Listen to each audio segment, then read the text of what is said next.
Magandang umaga mga kapuso, marami pa ring lugar sa bansa ang kinukulang pa rin sa ulan. Base sa datos ng Pag-asa, mula June 1 hanggang 23, makikitang kulay yellow ang halos buong Luzon at malaking bahagi ng Metro Manila.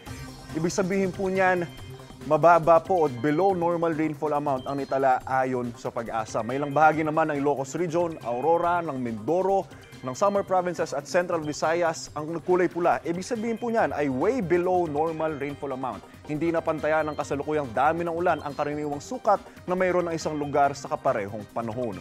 Mula nang pumasok ang Hunyo, tanging sa habagat at mga local thunderstorm umaasa ang bansa para sa ulan. Sa ngayon, naka-monsoon break tayo ayon sa Pag-asa. Ibig sabihin, pansamantala na mahina o kaya hindi umaabot sa bansa ang habagat. Ingat po tayong lahat, mga kapuso. Ako po si Anjo Pertiera. Know the weather before you go. Para mag-safe lagi, mga kapuso.